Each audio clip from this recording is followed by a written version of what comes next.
Imagine landing in Malawi, Africa, knowing that it would be the beginning of a new life. A life that gets to experience seeing people change forever, and knowing that you would have a huge part in it. In a few months, you'll be walking off that plane to begin this journey. Before you take these steps, there are some very important things that you will want to know that will make your mission much more successful. Through personal observation and research, I'm going to help you be more prepared for this trip, as well as give you some information that's going to make it more successful. Helping to change lives of many people in Malawi can be a life-changing experience, especially if you have a well-planned trip and well-prepared trip. We're going to go over the following: preparation for the trip, knowing the people, the culture, and also the mission plan, which is the most important part. Preparation for this trip is a must. As far as packing, you need to make sure you pack light but smart and have the appropriate weather gear and supplies for the trip. According to Gardner Gentry, who is the leader of the Baptist mission in Malawi, making sure that you have lightweight clothes is very important for the summer. So shorts, short-sleeve shirts, and tank tops are very appropriate. But you also want to make sure that you have sunblock and mosquito repellent to protect your skin. You also want to make sure you have clean bottled water and poncho for rainy weather, as well as mosquito netting for sleeping. The second part of the preparation is the mental preparation. World Hope Corps, who's the organization that works with a lot of missions in Africa, said that the people there are vulnerable to famine and disease and suffer from extreme poverty and AIDS. It's very, very important that you all mentally prepare yourself so that you can focus on the mission at hand, because you will see people starving and dying from AIDS. The third part of the preparation is learning the language. Anytime you visit a country, it's really important to know a few phrases and words to help protect you and keep you safe. And so we've made a poster board that teaches you a few of the words, including the pronunciation guide.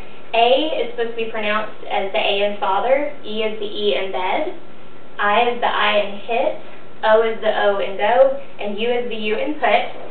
And I actually put down a few words for you all that you could learn ahead of time before you go on your trip. Hello is pronounced as Mona, thank you is Zakomo, village is Munsi, and food is Chakuda, water is Matza, and bed is Kama. I highly recommend that you take a book that has the vocabulary in it to help you with the phrases that are very important. Now that you learn how to be prepared, we want to talk about knowing the people of Africa. The population in Malawi is just over 10 million people, and they consist of the three groups, which are Chiwa, Yeo, and Sabuka. The Chiwa people are the largest group, and they are in the central and southern part of the country. The Yeo people are found in the southern area of Lake Malawi, and the Timboka people are found in the north part of the country. Out of those three groups of people, there are 4 different religious groups represented. 55% of them are Protestant, 20% of them are Muslim, and 20% are Roman Catholic, which leaves 5% that are minor religions. And this is very important to know, because when you're going to work with people in another country, you need to know what religious background they're going to have, especially when you're going to be spreading the gospel of Christ with them. The culture is the next part that you'll want to know. Their main culture through music is that it's everywhere you go, it's culturally influenced, and they even include it in musical saturation during medical procedures. The arts and crafts are very big. The streets are full of homemade art and crafts everywhere you go. And the food mostly consists of corn, which they call white matza, and it's eaten with vegetables and on occasion fish and meat, and that's their traditional meal. So you will be eating a lot of that while you're there. And the mission plan, which is the last part and the most important part, there are 3 parts of the mission. The first part is building relationships with the people. They need to trust and believe in you and why you're there and what your purpose is in being there. The second part is learning what the people need.